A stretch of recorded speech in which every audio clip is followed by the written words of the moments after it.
Perfect, good. Okay, good morning, good afternoon, good evening. My name is Catherine Aston and I'm from the Independent Evaluation section of UNODC, and I'll be moderating this session today. On behalf of the UNEG Working Group on Gender Equality, Disability and Human Rights, I'd like to warmly welcome you all to the Evaluation Practice Exchange session on everything you always wanted to know about the UN Disability Inclusion Strategy Evaluation Indicator, but were afraid to ask. I'd like to thank Tara and Sabas, the co-conveners of the working group, as well as the EPE organizing committee for their efforts to make this session happen. It's a very important session, so I'm glad that we're able to do this today. So having fully inclusive and representative evaluations is something we all strive for. And as we heard in the last session, there's been a lot of work on gender responsive and even gender transformative evaluations that we can learn from. And while the importance of disability inclusive evaluations is clear, best practice on how to do that is not always as clear. And as we're all working to understand and implement the UN Disability Inclusion Strategy, and specifically the disability inclusive evaluations through the evaluation indicator, we've encountered some struggles in how exactly to do that. Today, we have an excellent panel with diverse and extensive expertise in the area of evaluation and disability inclusion. I hope that you were able to see their bios during the break between sessions. It's all very, oh, you can see it now. It's all very impressive. And we're extremely happy to have them here today.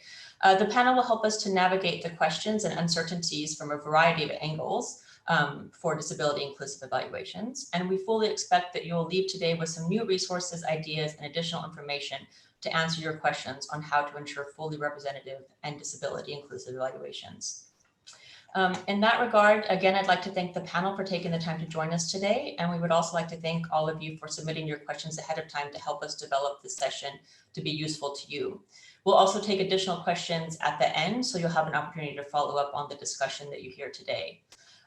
As well, we'll be posting some resources for everyone in the chat. We've planned for an engaging session, but before we get started, I'd like to go over a few house rules for you. So I think we're all quite used to these virtual formats by now, but just a few reminders.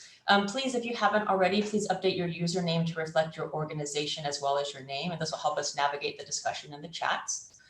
We have 45 minutes for this session and we want to respect everyone's time, so we'll do our best to stick to the schedule on the agenda. And to help us do that, if you have any questions, please enter them in the chat window during the sessions. And if the question is targeted to a specific panelist, please indicate that. Microphones will be muted to avoid interference and background noise. The questions from the chat will be consolidated and we'll spend some time addressing those after the initial discussions with the panelists. And with that, we'd like to start the session with a short poll of your experience with disability inclusive evaluations. We want to try and make this as engaging as possible. To introduce and conduct the poll, please let me introduce Sarah Faber, who is an evaluation analyst at FAO and a fellow member of the UNEG Working Group on Gender, Human Rights and Disability. Sarah, please. Thank you, Catherine, for the introduction. So as she already mentioned, we would like to start this EPE session with a quick poll that will soon pop up on your Zoom screen. Okay, so we would like to ask you to answer the two following questions. So the first one is, what is your experience with integrating the disability inclusion in evaluations? Do you have rather little experience or extensive experience in the matter? And for the second question, we would be curious to know, what do you consider the main challenge in implementing disability inclusive and or responsive evaluations? Is it the time, the lack of knowledge and expertise on the topic? Is it the nature of the evaluation itself that is challenging, or the fact of making sure to include all underrepresented groups? There may also be the challenge of resources, limited evaluation budget, and if you know any other challenges, please feel free also to comment them in the chat. There's no right or wrong response, so you can really answer whatever you think, and we will give you a couple of seconds to respond before sharing the results.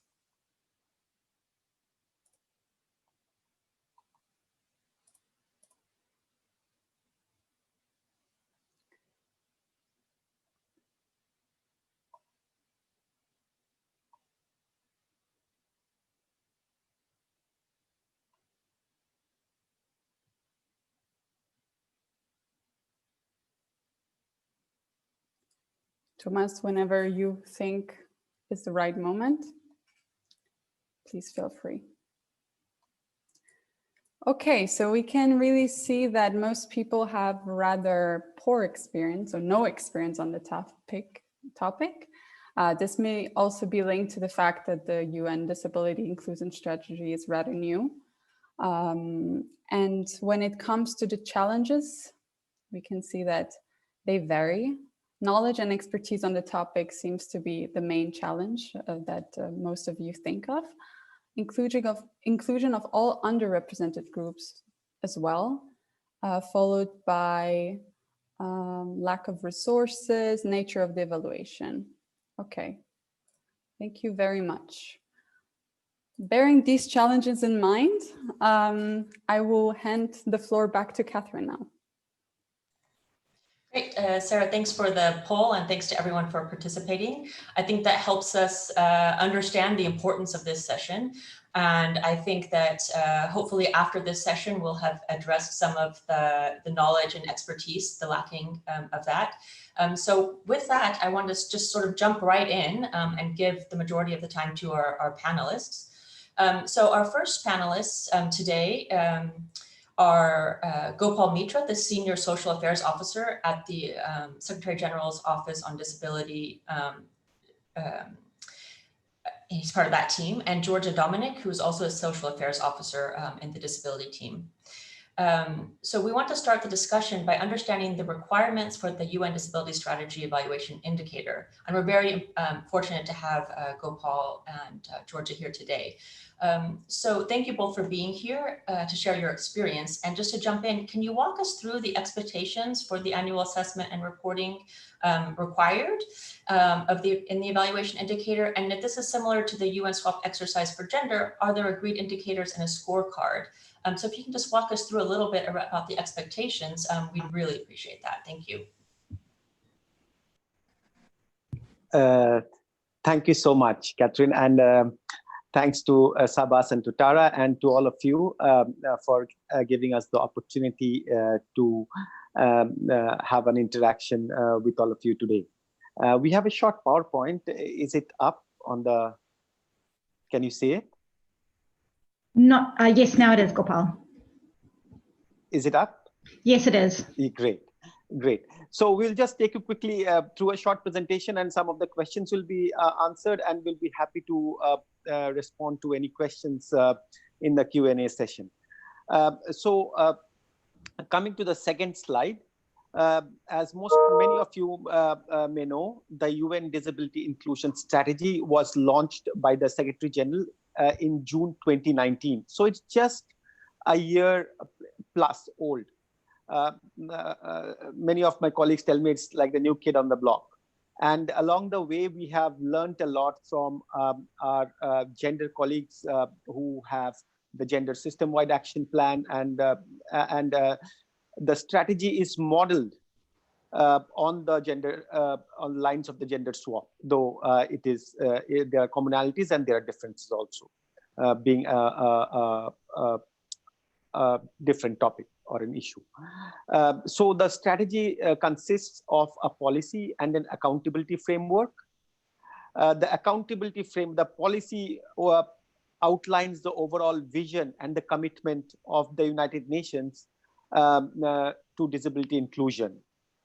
And the accountability framework, it consists of two components, the entity accountability framework and the UN country team scorecard.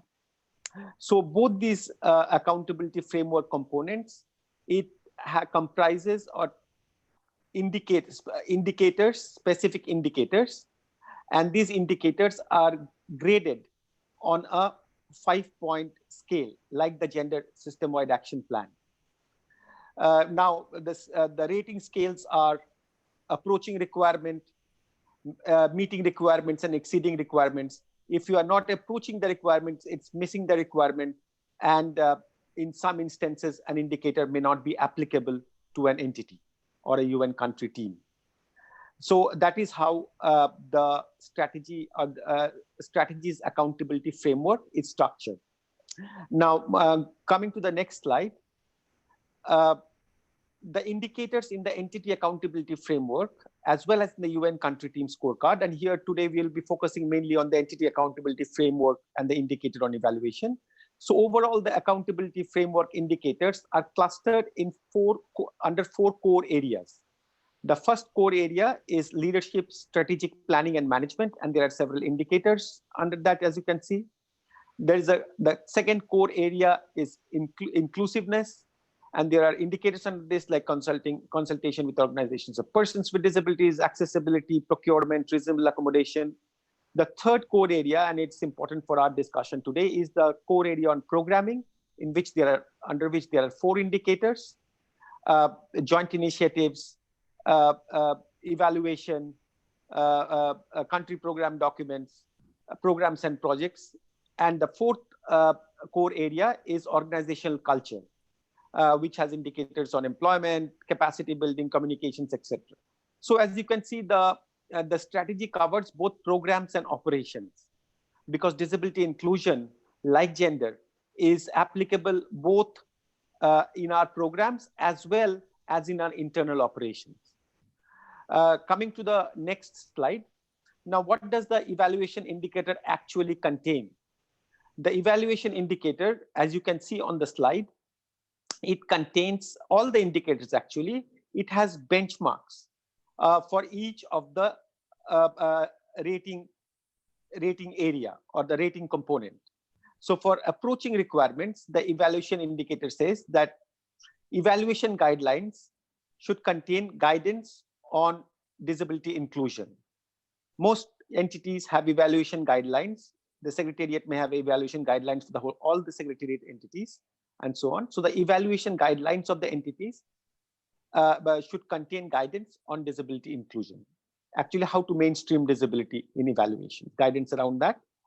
And to meet, that is to approach the requirements, the evaluation guidelines of the entities should have should contain guidance on mainstreaming disability. To meet the requirements, in addition to fulfilling the criteria in the approaching requirements, there is an additional benchmark which says evaluation disability inclusion is mainstreamed effectively in evaluation process, including the terms of reference, the inception, and the evaluation report. Now, to fulfill, if an entity has to meet the requirements, it has to fulfill both these criterion. And in exceeding requirements, in addition to these two components, meta-analysis of evaluations is done on disability inclusion once in 5 years. So this is what the evaluation indicator says. Now we have a technical notes for the entire accountability framework, which further elaborates on the on each of these indicators. For example, what does mainstreaming? How do you cross the threshold and determine that your entity's evaluation guidelines contain guidance on disability inclusion? So the technical notes further elaborates it. For example, the terms of reference has to reflect disability inclusion. Preferably a person or one of the members in the evaluation team should have some knowledge on an experience or disability inclusion, or in the reference group. Disability inclusion is persons with disabilities are consulted. The data is disaggregated on disability wherever relevant. The evaluation report contains findings and recommendations on related to persons with disabilities, and the management response also addresses. So these are elaborated in the technical notes. Now coming to the meta-analysis part, to be honest, we are learning as we walk, and we do not have to answer specifically the question. We currently do not have a set of questions that could be used for meta-analysis like there is in gender. And we can come at the end of the presentation, the way forward, where we can discuss whether we can undertake this work jointly. And I will leave you there and just ask my colleague Georgia to tell you about what the first reporting of the strategy was completed in June this year, and based on reports from 57 entities, the Secretary General has produced the first system-wide report on disability inclusion for the UN Disability Inclusion Strategy, which was submitted to the third committee, and which included, of course, the reporting on the evaluation indicator. And I'll ask my colleague Georgia to take you through what we have learned on the evaluation indicator from entities in the first report. Georgia, over to you. Thank you very much, Gopal. If I could have the next slide, please. So what you're seeing on the screen here is the 2019 ratings for the United Nations system for the core area 3 programming, which Gopal mentioned before. And that core area encompasses 4 indicators, which includes evaluation. So here you can see the breakdown from missing to approaching to meeting and exceeding requirements for the evaluation indicator. And you'll see that here on this particular indicator, no entities for the 2019 program year reported that they exceeded the requirements. 2% noted that they met the requirements, while the majority of the ratings were primarily under missing or approaching requirements. And evaluation was one of 3 or 4 indicators across the entity accountability framework that were more skewed towards the missing and approaching requirements area. And I'll tell you a little bit more about that in a moment. Just to highlight here as well, the indicator on joint initiatives, for example, was one of the highest rating indicators, and that really showed us that across the board, entities are working together and collaborating together on projects, on task teams, on interagency working groups, on initiatives relating to disability inclusion. So if we could have the next slide, please.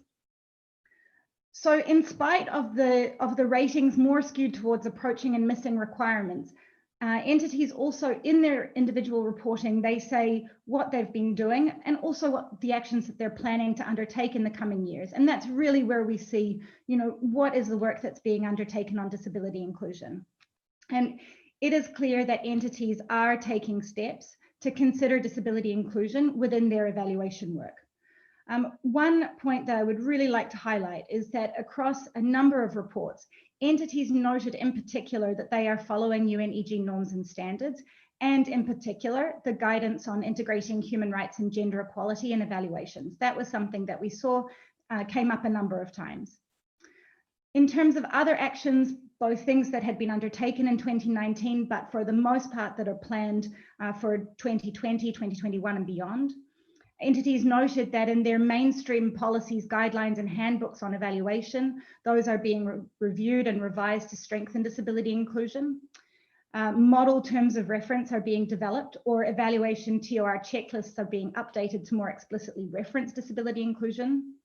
And also entities reported that either they have included or are planning to include specific questions on disability inclusion in relation to evaluations. So I will hand over now to Gopal for the final slide and the way forward. Thank you, Georgia. So you have just seen what is the performance in the first year. Now this first year, as I told you, the reporting cycle was 2019, January to December 2019, and the strategy was launched in June 2019. By the time it trickled down to the entities, it was September. So there was less time for entities to organize themselves and take action within that year. The next reporting cycle is 2020, January to December 2020, and the reporting will be done in March and April of next year. And entities will be requested to report against on all the indicators, including the one on evaluation. Now, what we have realized is to improve performance. I mean, there are a few entities which are already doing well. We do not name entities in the report, as is the practice, who are doing well and who are not doing well. But there are few entities. But if we realize that in order to improve the performance across the board, there are some foundational steps which need to be taken. For example, the human rights and gender guidelines are disability inclusive. They refer disability in the overall chapeau. The current guidelines refer to disability as far as consultation is concerned, disaggregation of data wherever possible.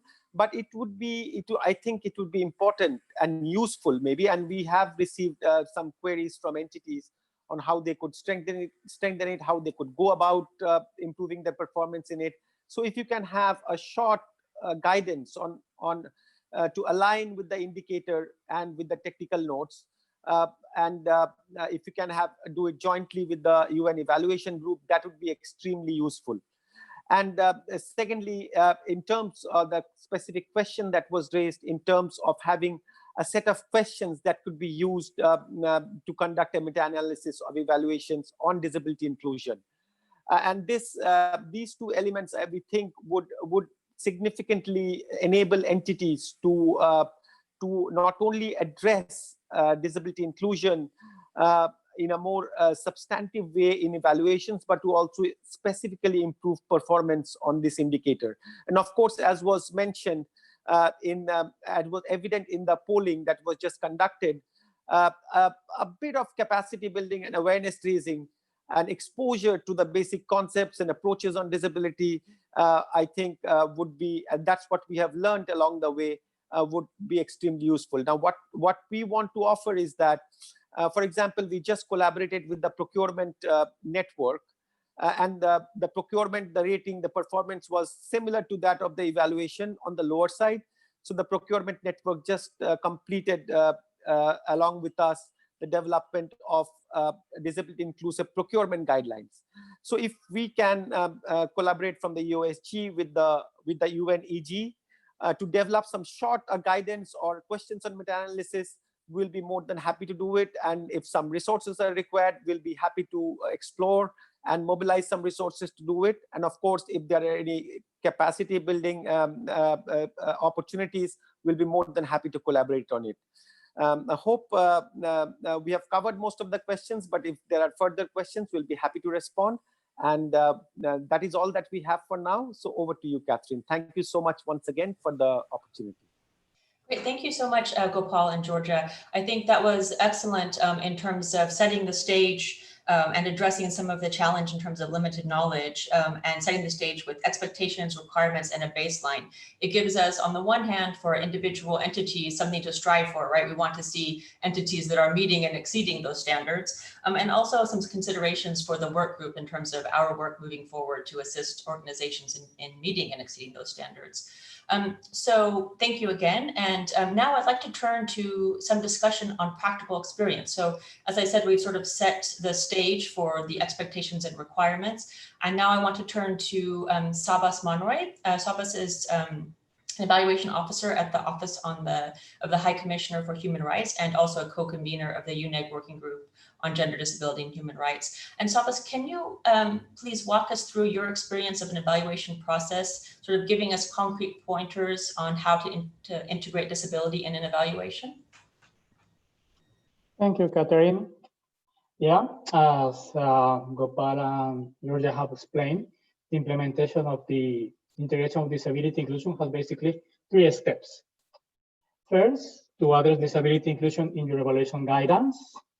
Second, to apply this guidance in the evaluations conducted. And finally, to conduct a meta-analysis. But right now, in OHCHR, as I think most of the agencies, we are still in the first phase in the approach requirements. So in order to address disability inclusion in our guidance, we decided to work in our model of terms of reference that we use to conduct evaluations in the office. This is the model of terms of reference we use every time when we start planning an evaluation, and includes all the basic elements according to the UNEG standards. So in this model that contains the objectives, criteria, questions, etc., has been revised recently, and we address these particular elements that we want to share with you for your consideration. First of all, the objectives. The assessment of disability inclusion issues should be specifically mentioned among the objectives of the evaluation. The same way we are currently doing with gender equality, for example. Then the second element are the evaluation criteria. For visibility purposes, it's important to have a specific evaluation criterion related to disability inclusion. We can do this as part of the integration of gender and human rights, but let's try to be specific and mention disability as one of the specific evaluation criteria. This is in addition to the usual USCD DAC criteria. The third element is the evaluation questions. I think this is one of the key areas in the terms of reference group planning and evaluation. There should be specific evaluation questions addressing the relevance and effectiveness of the intervention in terms of disability. There are examples of these questions in the technical note for the indicator and also in the UNEG guidance on integrating human rights and gender equality. There are mentions of the specific vulnerable groups. There are mentions of women, indigenous peoples, disability. So basically, there are several examples of evaluation questions. I have some to share with you. For example, did the program plan results that contributed to disability inclusion? Were persons with disabilities consulted during the planning process? Has been the program monitoring data disaggregated by disability, like the way we do it, we disaggregate by gender, for example? Do the benefits of the program accrue equally to persons with disabilities? Or were results in the area of disability inclusion achieved? These are the type of evaluation questions. Some examples, you can look for more in the UNEG guidance.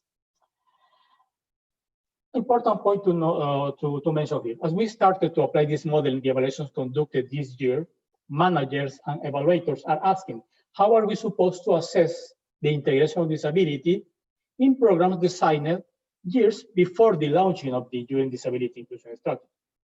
We, of course, understand their concerns, and the purpose is not to punish anybody, but to explore areas where disability can be integrated in the future. So we ask the evaluators to emphasize on the forward-looking, proposing in the recommendations how disability inclusion can be mainstream instead of just assessing if it has been integrated in the past. Finally, the last element where we consider the disability inclusion in the terms of reference is the methodology section. We are asking that the methodology section in the exception report and the draft and final evaluation reports should clearly explain how the evaluation was specifically designed to integrate disability issues. For example, in the data collection methods, in data sources, the sampling frame use, participatory tools to ensure that everybody is participating in the data collection phase, evaluation questions very specific, and the whole validation process of the evaluation. The evaluation findings, conclusions, and recommendations should also describe the analysis and the interpretation of data on disability, specific findings on disability, criteria and questions, strengths and weaknesses of the intervention regarding disability, and also we ask for specific recommendations addressing disability issues. So in every terms of reference, the evaluators are requested to follow the UNEG guidance, integrating human rights and gender equality, and also in the future, we plan to include the expertise on disability inclusion among the criteria for the selection of evaluation consultants. In the interim, our colleagues with expertise on disability inclusion in the office are invited to provide inputs in the reference group with every evaluation conducted. Thank you very much. Great, thank you so much, Sabas, for sharing that. You mentioned quite a few resources, including the technical notes and guidance, and you talked about methodology and specific evaluations for disability inclusion. And I want to sort of turn this then over to Dr. June Goldberg and Dr. Jennifer Suleski to help us answer some of the challenges that we saw earlier in the poll, including how do we have a fully representative evaluations, leaving no one behind, including disabled populations, while having limited budgets, limited time, not having the knowledge and expertise. So to help us understand the integration of disability inclusion and evaluation under the more general umbrella of social inclusion and vulnerable groups. So Dr. June Gottberg is the chair of the Disabilities and Underrepresented Populations at the American Evaluation Association and an assistant professor for the Evaluation, Measurements, and Research Program at Western Michigan University.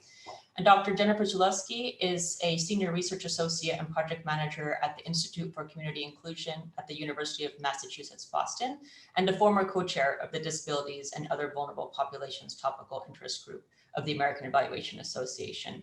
And importantly, June and Jennifer also jointly developed the Universal Design for Evaluation checklist. So we look forward to hearing from you about disability inclusion as part of an overall social inclusion and leaving no one behind in evaluations. Thank you. Thank you. Thank you for inviting us. It is an honor to be here. I am June Gothberg. My colleagues also unmuted Jennifer Zulewski, and I'm going to share the checklist, and Jennifer's going to give you a little bit of an overview. Hello, everyone. It is a pleasure to be here, and so I'm going to try to respond a little bit to some of the questions that were sent to us ahead of time, and June will jump in as she has further thoughts. And really starting with the question about integration of disability inclusion under the more general umbrella of social inclusion of vulnerable groups. So you'll notice that the topical interest group that we co-chaired at the American Evaluation Association is the Disabilities and Other Vulnerable Populations group. It's a mouthful, but that's really, it was intentionally chosen. We were co-chairs of the group when that name was chosen, and it was intentionally chosen because it's not just about disability, it's about any number of vulnerable populations. And the AEA has some other specific interest groups for things like indigenous populations or feminist evaluation. But the Disabilities and Vulnerable Populations group also includes other populations such as English language learners in the US, victims of human trafficking, prisoners, any vulnerable group. And the other thing that's worth noting about that is that the checklist is about universal design. So it's not just a disability checklist. And I want to see by a show of hands or click the yes button, how many people have heard of the concept of universal design?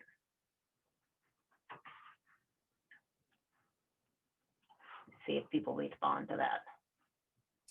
I think there's a way to do a thumbs up on Zoom, but if not, you could just do something in the chat box if you wanted to. You can use the reactions button on the bottom, I believe.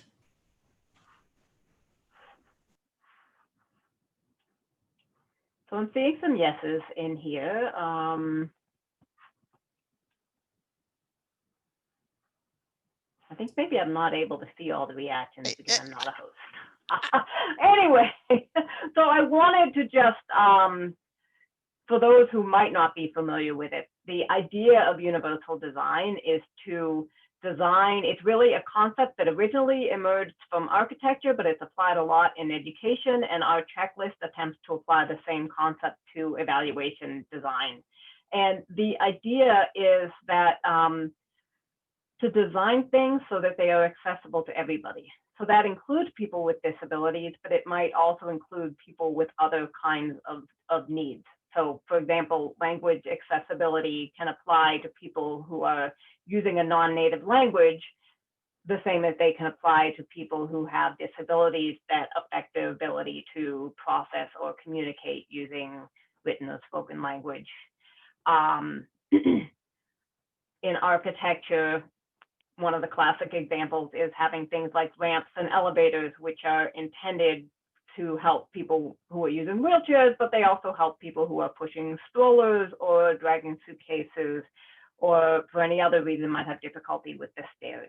So there are a lot of examples, a lot of specific examples in the checklist, and I won't go through all of those, but it's really based on the principles of how do we design our evaluations to be accessible to everybody, no matter what their status, their current situation, or their disability.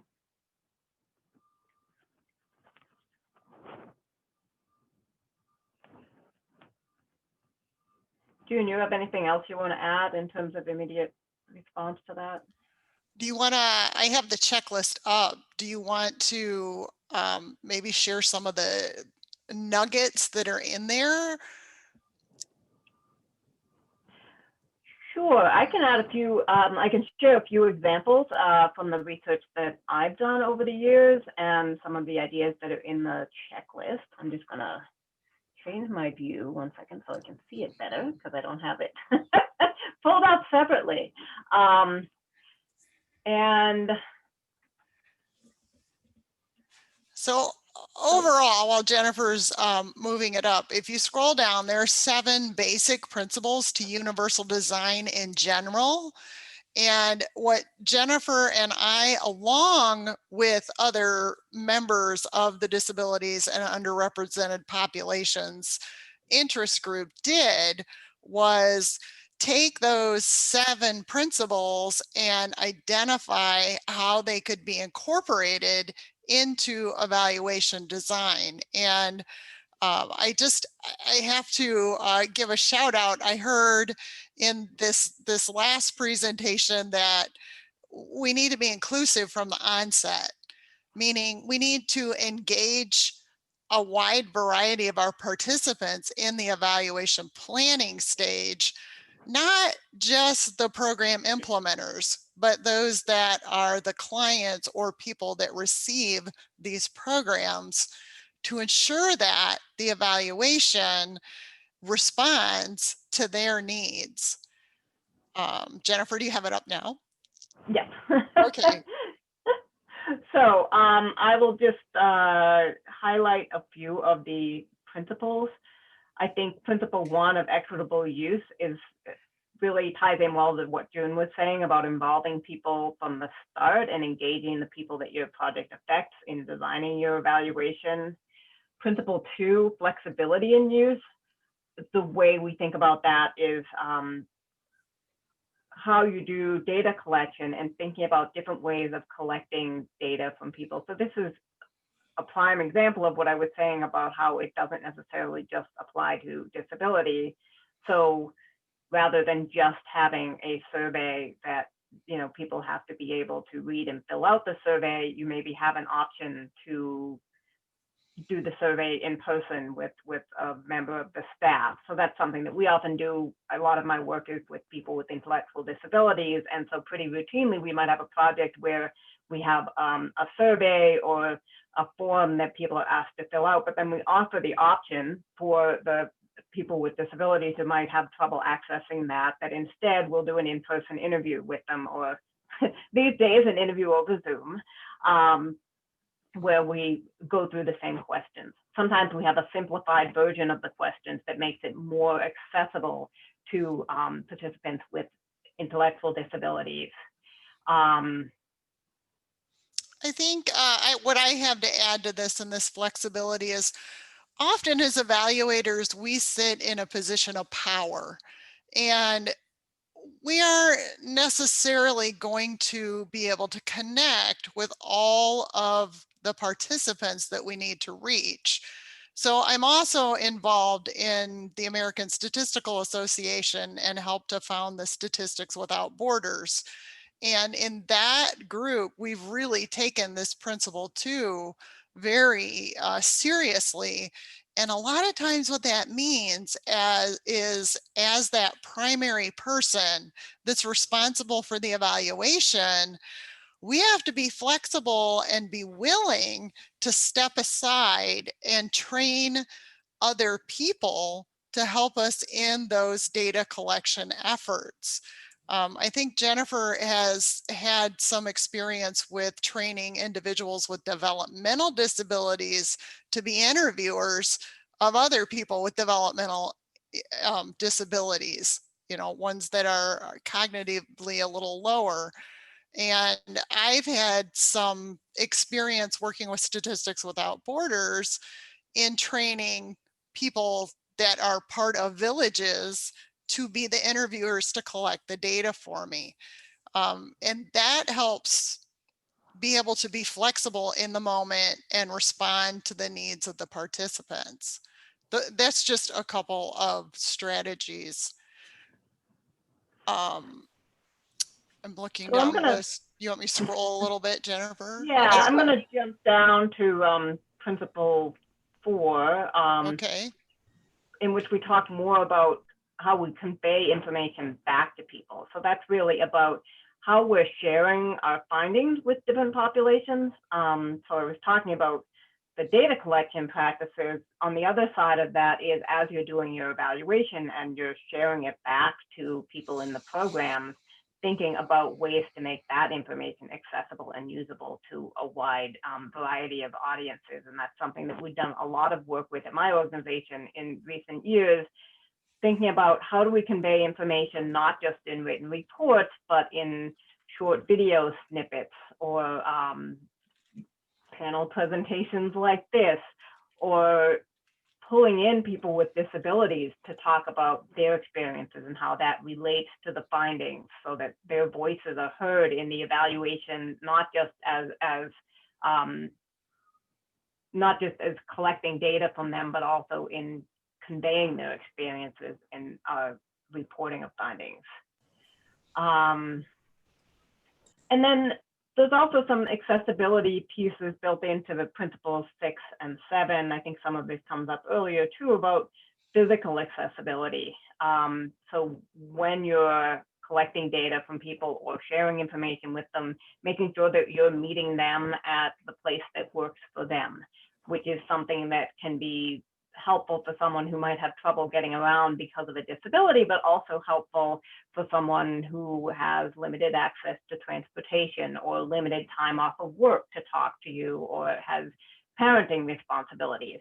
Coming to meet them, if they're comfortable with it, at their home or someplace nearby to them, allows for participation of a broader range of people in your efforts. Thank you so much, Jennifer and June. That was incredibly helpful. And I think this idea of flexibility in both data collection as well as communication of the evaluation results is incredibly helpful. Often in evaluation, we sort of get stuck in what we know and what we are comfortable with.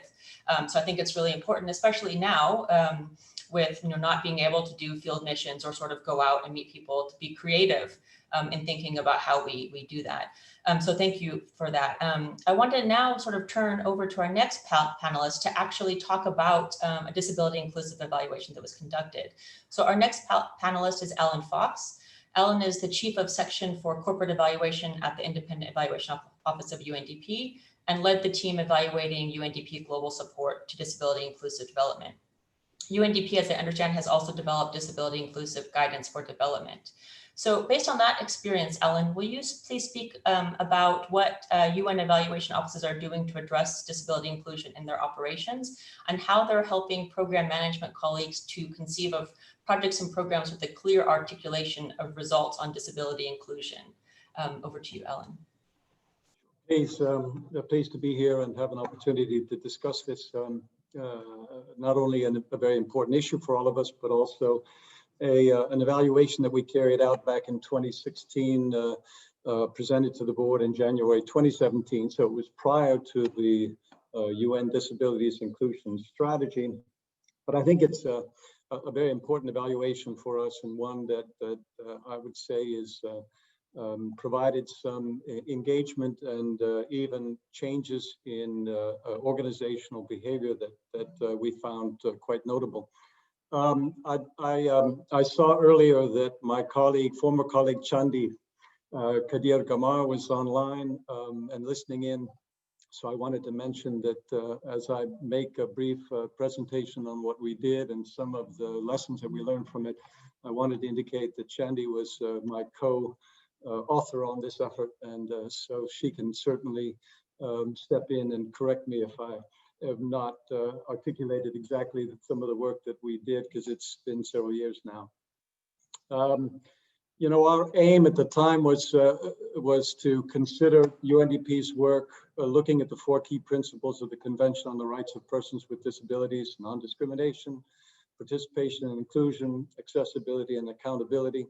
It was interesting for us because it was a request directly from the board, and I think we had member states who were really increasing their interest in determining what the UN agencies were doing on disabilities. We took a theory and case study based approach. We did portfolio analysis, surveys to the UNDP country offices, several hundred interviews, 11 missions. And I think an important part of this, and I think it reflects what we need to keep in mind as we carry out such evaluations, is that there's a phrase that's quite often used by persons who have disabilities, and that is nothing about us without us. And that is the recognition that if you're going to actually be looking at these issues, you need to ensure that persons who deal with these issues are also included. And so we were very pleased when we put the evaluation together that we had several members of our team who had particular disabilities. And that was important for us also when doing missions and carrying out our effort to recognize that we had to take important steps to ensure that they were empowered to do their work. Another interesting experience that I think reflects something we have to keep in mind in this effort. We did a focus group that I led in Albania, where we brought in a variety of different groups, persons who reflected different types of disabilities. And what we found was that this is not a homogeneous group of people. They have, just like the rest of the world, they have differing views in terms of what constitutes the kind of services they need and the expectations they have. And so it was a fascinating focus group because we ended up getting lots of internal dissension and discussion over what kinds of services they need and how the UN system should be providing assistance. So again, important to recognize that we don't just group this all into one amorphous group of people, but recognize that there are very differing interests and issues and concerns. We ended up with 25 different findings relating to UNDP's work in disability inclusive development, with 4 general conclusions and recommendations. Important that we looked not only at UNDP's programming work, but we also looked at UNDP's operations and how it deals with persons with disabilities in terms of their opportunities to work with and engage with the organization. I have to say we were quite direct in some of our assessments, for instance, relating to the internal management aspects. At the time, UNDP did not have a welcoming environment for persons with disabilities in terms of working for this organization. We also had quite a few series of very direct recommendations in terms of an audit that was needed for the accessibility of work environments and so on. So when we broke down the recommendations, we talked about strategic and corporate issues. We talked about global partnerships and made note of what we viewed to be the highly effective work of the UN program on the rights of persons with disabilities, which many of our organizations are able to share, our agencies are able to share partnerships in. We talked about UNDP programming, and we talked about the UNDP internal culture and procedures.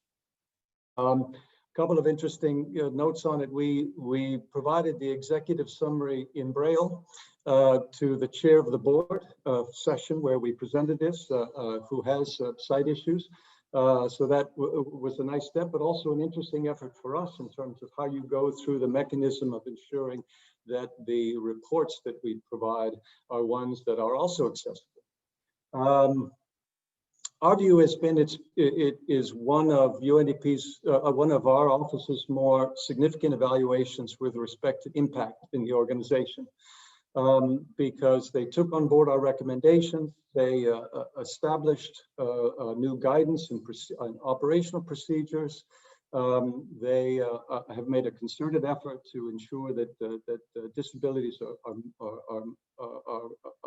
a much more emphasized aspect in terms of its development work. It was a much stronger consideration in the UNDP strategic plan of 2018-2021.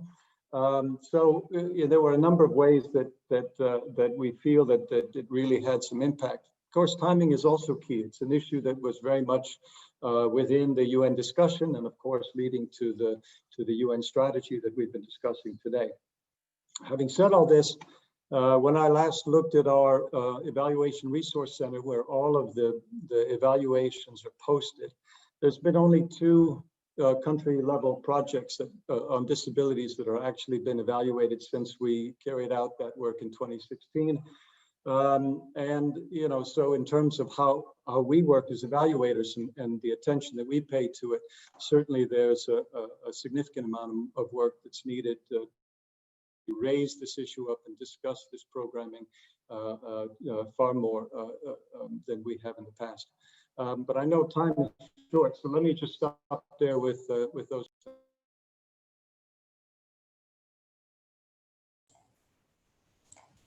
Great, thank you so much, Alan. It's great to hear that you had you managed to incorporate some of these creative options for communicating the evaluation for the data collection, and it sounds like there was actually some use of the evaluation, which is of course what we all hope for.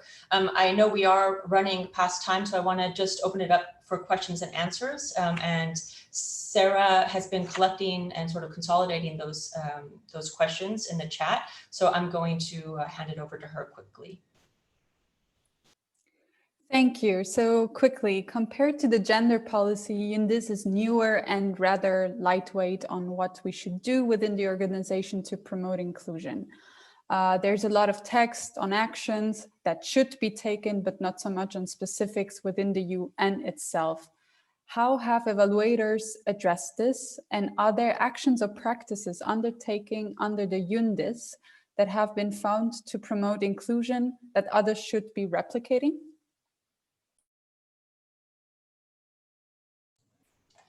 So Gopal and Georgia, I think that's probably a question that you can best answer if you are able to. If you would like to take that. Yes, thank you so much for the question. If you see the type of indicator, the components of the indicator do not specifically, the reporting actually do not allow us. It's more process-based rather than outcome-based, until the exceeding requirements in terms of meta-analysis is done. So at this point, the reporting, what the reporting tells us is how many organizations have modified or updated their guidance, how many of them, of the entities have guidance which addresses disability inclusion within their evaluation guidance, to what extent the terms of references have included disability inclusion, and so on. We do have, and there are practices, as was noted by Sabas, how they have been evaluating. We have seen some real-time evaluations, some mainstream evaluations on education and others, which have included disability or persons with disabilities or disability inclusion.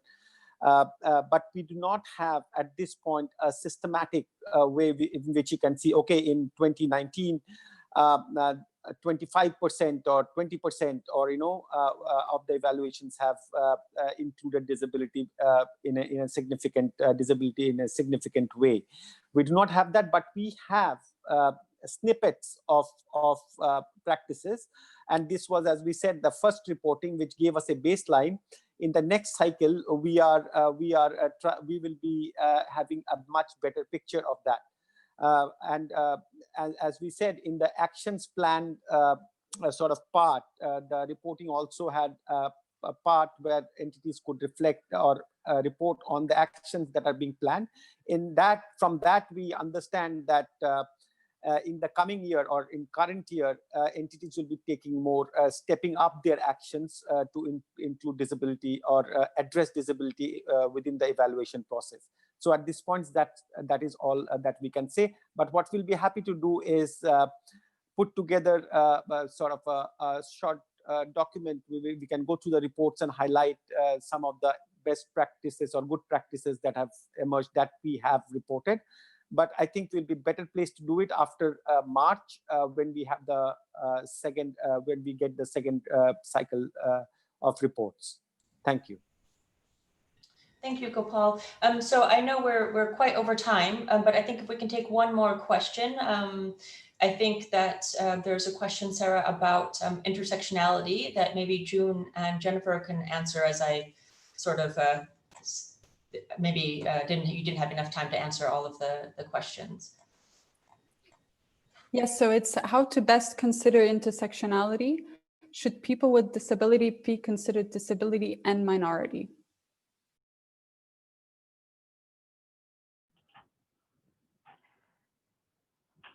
Hi. June, do you want to jump in on that one? Or?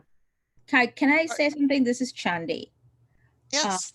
Yeah, I worked with Alan on this, and this has been an interesting quick trip because I also worked on the UNDP gender evaluation. As we went into scoping the disability, I realized that we had missed a huge stakeholder group in vulnerable women who are disabled. And so as a quick approach, what I learned was make sure you look at your stakeholder groups that you're going to interview and actually try and seek out those women who are disabled. It helps you get a sense that you're covering vulnerable groups, and it's a very, very well organized group, nothing about us without us. So it's very energized. And that's one thing you can do if you're doing a gender corporate evaluation. Make sure you look at disabled women and men as you go along doing your interviews and scoping your evaluation. Just a quick thought on that. Thank you, Chandi. I think that's actually quite helpful in addressing the question around intersectionality. Jennifer and June, do you want to maybe add anything to that before we close out the session?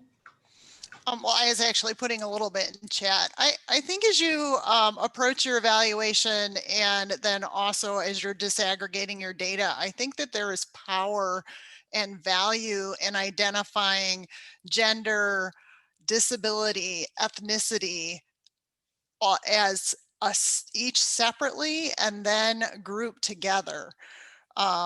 There's certainly differences in the data by these intersectionalities. And there's also one of the things I was going to say, we didn't get to the question that was more on validity and reliability, but we need to be cognizant that disability is not a monolithic group. So treating and just like we all are individuals and we all have different traits, we need to be thinking about that when we're thinking about the intersectionality pieces, because my lived experience here in America as an Indigenous woman is much different than my Maori friend in New Zealand. So I would encourage you to think about your data deeply in those ways and present it back in those sorts of ways. I'm not sure that fully answers the question, but. Thank you so much. Actually, I think that's quite helpful and really sort of practical guidance for us going forward. So I am a little bit disappointed we don't have more time to talk about all of this because it is, I mean, we saw in the beginning that we're all sort of craving this information and knowledge and expertise. So I hope that going forward, we can do more of these kind of sessions and learn from all of you. So this has been an incredibly informative session. I think we've shared a lot of resources, ideas, and even some answers to help us ensure disability inclusive evaluations. We'd like to just reiterate that there are resources available. Those have been captured in the chat. The questions have been captured in the chat. And I think we'll sort of, I think there's a paper that will come out after this sort of summarizing the session. So that will be available to all of you. With sort of a little bit of sadness, I want to close the session because it's been so engaging. And thank you again to Sabas, Tara, the EP and the Gender, Human Rights and Disability Integration Working Groups. Thank you to our expert panel and all of you participants for helping to make this a useful and engaging sessions.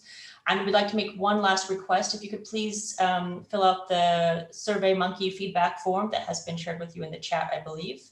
That would be really helpful to us in terms of learning and improving for future sessions. So thank you again for such a wonderful session, and I hope that it's been useful to everyone. Thank you.